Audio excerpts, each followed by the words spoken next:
नियम, कायदा, कानून ये सब बातें जनता को याद रखनी चाहिए। याद रहे, जनता को। हाँ, यदि सरकारी विभागों द्वारा इन सब का पालन न हो तो आप घबराए नहीं, आपको छूट मिल सकती है।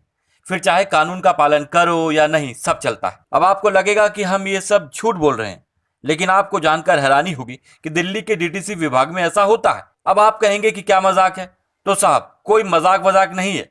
दिल्ली ट्रांसपोर्ट कॉर्पोरेशन यानी डीटीसी की बसों के आजकल ओवर स्पीड के चलान आ रहे हैं। ओवर स्पीड के चालान, वो भी डीटीसी यानी सरकारी बसों के। अब आप सोच रहे होंगे कि ऐसा कैसे, तो चलिए आपको बताते हैं कि डीटीसी की बसों की फिटनेस की प्रक्रिया दिल्ली ट्रांसपोर्ट डिपार्टमेंट के फिटनेस सेंटरों में नहीं, बल्कि डीटीसी के द्वारा उनके ही डिपो में होती है और वहीं पर सब चेकिंग होती है। अब सवाल ये उठता है कि यह फिटनेस आखिर कैसे हो रही है कि ओवर स्पीड के चालान हो रहे हैं। इस खबर ने तो DTC, Delhi transport department, Delhi सरकार को कटघरे में लाकर खड़ा कर दिया। साथ ही यह जनता के साथ एक बहुत बड़ा धोखा भी है, क्योंकि दिल्ली ट्रांसपोर्ट डिपार्टमेंट या दिल्ली सरकार ने आखिर ये छूट डीटीसी को दी क्यों, यह समझ से परे। क्या उन्हें अपने फिटनेस सेंटरों पर भरोसा नहीं है? सवाल इसलिए भी उठना जरूरी हो गया है कि आजकल डीटीसी की बसों में आग लगने की खबरें भी आ रही।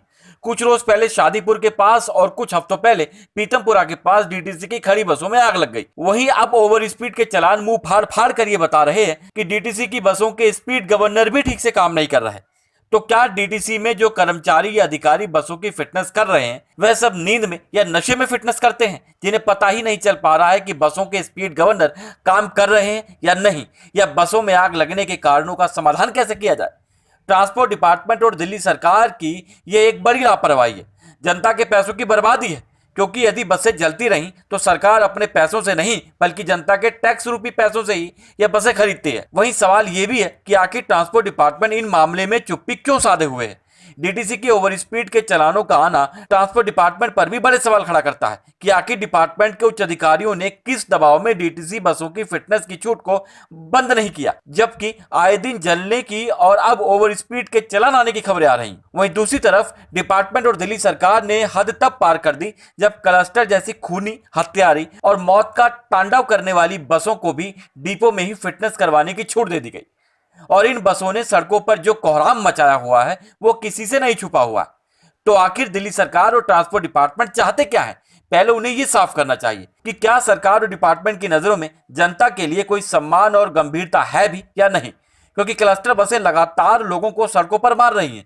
2 दिन पहले ही सीलमपुर फ्लाईओवर पर एक युवक को भी कुचल दिया गया। इससे पहले हमने अनेकों खबरें क्लस्टर बसों के आतंक और खूनी खेल की दिखाई, लेकिन न तो सरकार के कान में जूरेंगी और न ही ट्रांसपोर्ट डिपार्टमेंट के। और डिम्स की तो क्या कहिए, वो तो वैसे ही कुछ नहीं सुनते। दिल्ली सरकार और ट्रांसपोर्ट डिपार्टमेंट को गंभीरता दिखानी चाहिए, क्योंकि जनता की सुरक्षा दोनों का ही कर्तव्य है, जो शायद दोनों ही धीरे धीरे भूलते जा रहे हैं। अब देखना होगा कि क्या अब दोनों कोई एक्शन लेते हैं या सरकारी फाइलों की तरह यह मुद्दा भी इस टेबल से उस टेबल पर घूमता रहेगा। न्यूज ट्रांसफर विशेष रिपोर्ट, दिल्ली।